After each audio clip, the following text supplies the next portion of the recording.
É fato que, a grosso modo, quando falamos sobre alguém ser alfabetizado, entendemos que a pessoa aprendeu a ler e escrever. E agora, quando falamos em alfabetização científica, o que você entende? E mais, porque a alfabetização científica é importante para a transformação da sociedade, vamos entender tudo isso no programa de hoje. Eu sou Gustavo Dourado e esse é o Cooperio On. Estamos aqui com o professor de Ciências, Caio Lopes, e a professora de Física, Ianca Rocha, e gostaríamos de entender o que é alfabetização científica. Basicamente, a alfabetização científica é quando a pessoa ela consegue fazer conexões do conhecimento que ela adquiriu e entende o que está acontecendo no dia a dia, de fatos do cotidiano. Então, ela entende o que está acontecendo ali.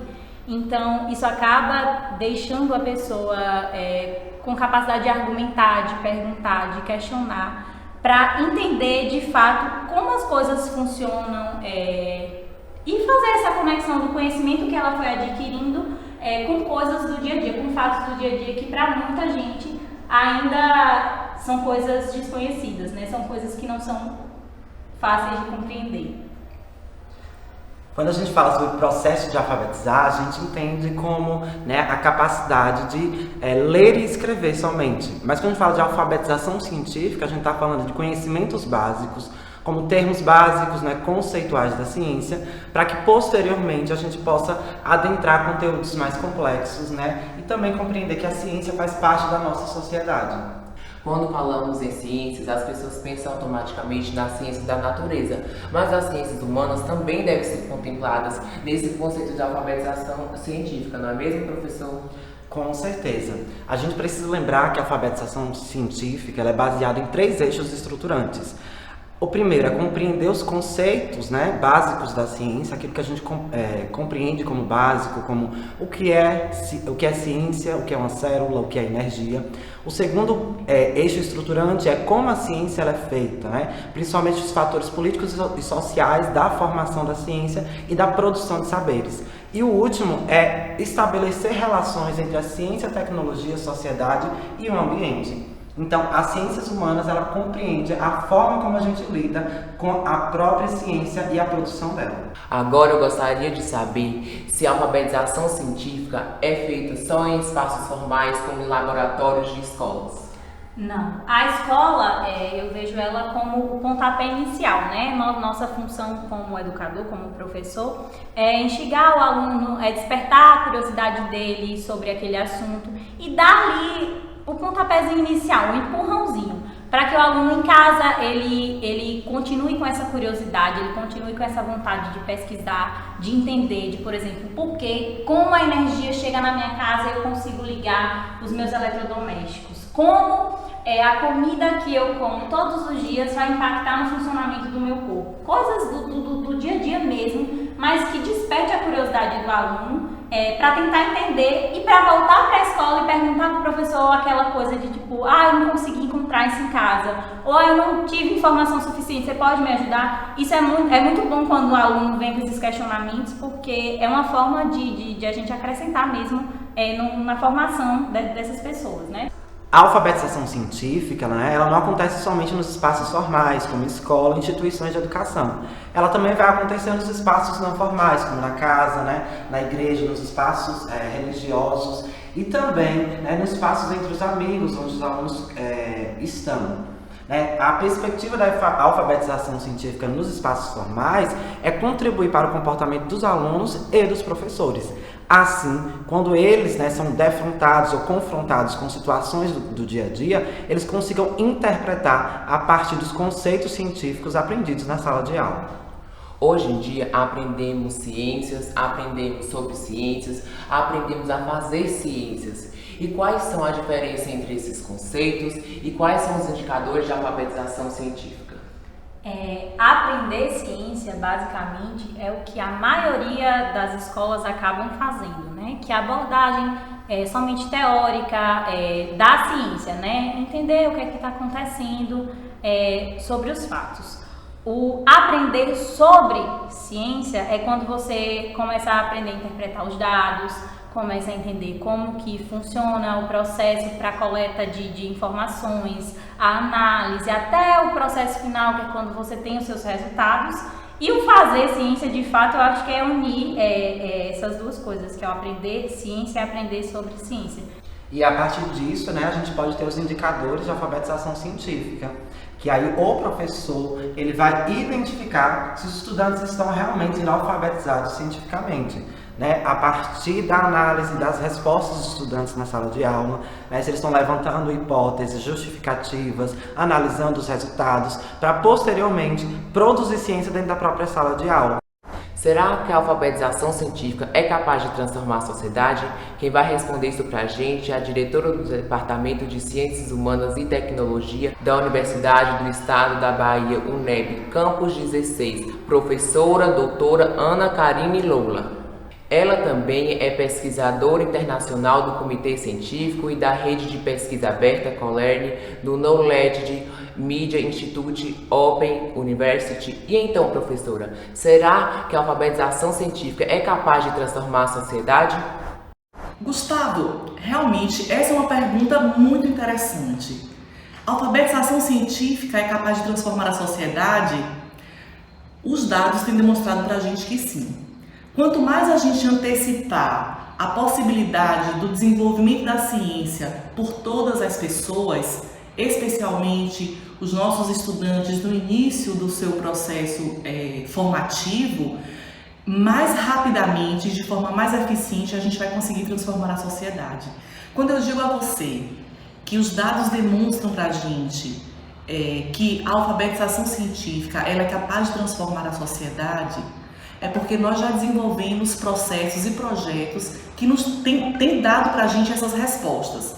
Aqui na UNEB, o Campus 16, nós estamos tendo a experiência e a oportunidade de participar de um projeto internacional que tem a sua sede dividida entre a Inglaterra e a Grécia, envolvendo mais de 7 países, em que o projeto Connect. Então, esse projeto ele traz para a gente experiências de conhecimento científico sendo desenvolvidos na educação básica, em que a gente envolve estudantes, a sociedade e a universidade, para que esses jovens aprendam a desenvolver ciência ainda nesse período, buscando soluções e contribuições para a transformação dessa sociedade.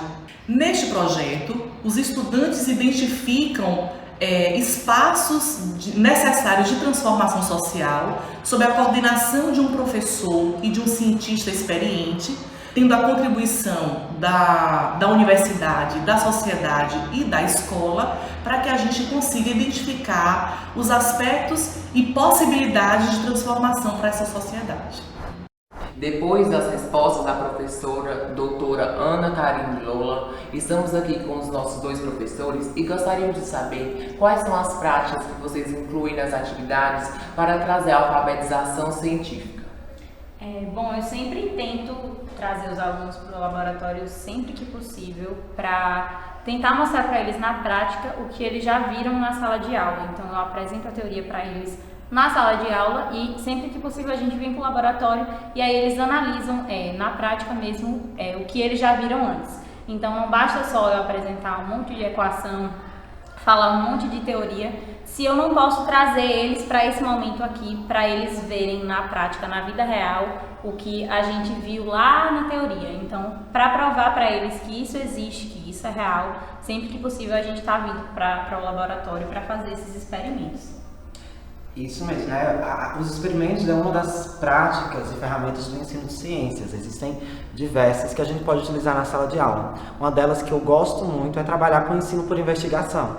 Como eu colocou em sala de aula, a gente estuda primeiro a teoria, vai estabelecer o levantamento de uma hipótese justificativa, e depois testar essas hipóteses dentro do laboratório aqui na Cooperil.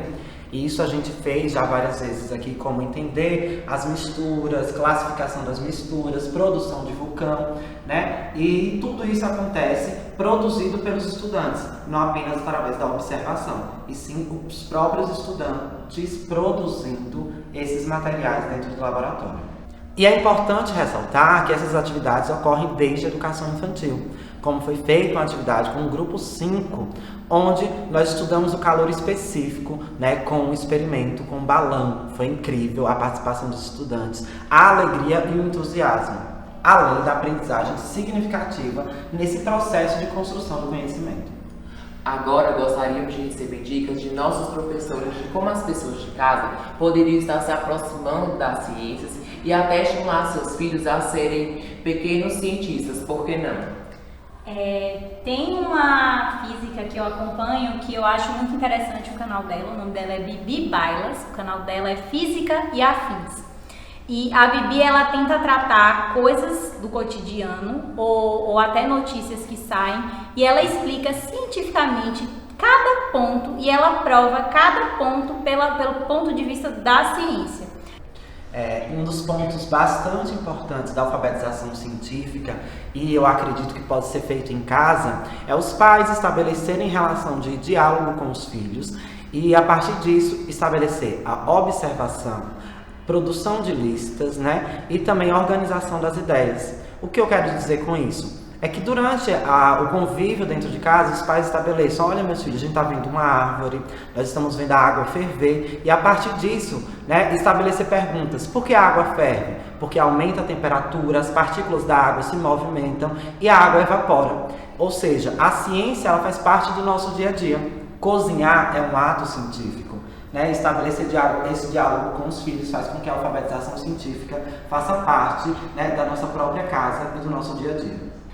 Outro ponto importante é que, principalmente nós mulheres cientistas, a gente precisa tomar a frente algumas vezes e incentivar outras mulheres a conhecer, a pesquisar e até a curiosidade quanto à ciência. Então é muito importante a gente estar se posicionando, a gente estar incentivando, principalmente quando a gente está no papel de professora, incentivar também bem um pouquinho mais as nossas alunas, porque às vezes ainda existe esse preconceito, essa tentativa de empecilho. Então a gente precisa se posicionar de uma forma a incentivar as meninas a realmente assumir esse papel de protagonista, como cientista, como curioso, como pesquisador de fato da ciência. Bom dia, gente, ou boa tarde, ou boa noite. Eu sou Bianca Rosa, sou psicóloga e eu recebi esse convite para falar um pouco para vocês sobre a minha passagem aqui pela Cooperil. E hoje eu estou dentro do estúdio aqui da Cooperil e eu vinha andando ao longo dos corredores e teve um saudosismo de lembrar que eu fui também uma dessas pessoas que passou por esses corredores. Eu sou da turma que se formou em 2008, né? Estive aqui na instituição durante 8 anos e eu penso que isso aqui foi fundamental para a minha vida, não só de um aspecto de aprendizagem, mas também de convivência e de entender mais sobre mim e de entender o que eu queria fazer da vida dali para frente. A escola foi muito importante para que eu entendesse com o que eu me identificava. Naquele momento eu entendi que era uma pessoa mais de humanidades, tanto que eu fui parar em psicologia, né? Eu me formei pela Baiana. E eu trago memórias muito boas de dentro dessa instituição, de professores muito atenciosos, né? E até às vezes naquela matéria que a gente não ia muito bem, o professor entendia ali a dedicação que a gente estava aplicando naquele momento. Me lembro que o terceiro ano foi muito legal, que a gente se envolveu em muitos eventos, as gincanas eram maravilhosas, as Olimpíadas eram muito boas. E eu costumo falar assim, que às vezes a gente reclama muito do período escolar, que dá trabalho, que é difícil, que é muita coisa para fazer, mas aproveitem. Esse vai ser com certeza o período de construir memórias fantásticas, vai ser um período de construir amizades maravilhosas também. Sucesso para vocês, bons estudos e boa jornada. Obrigada.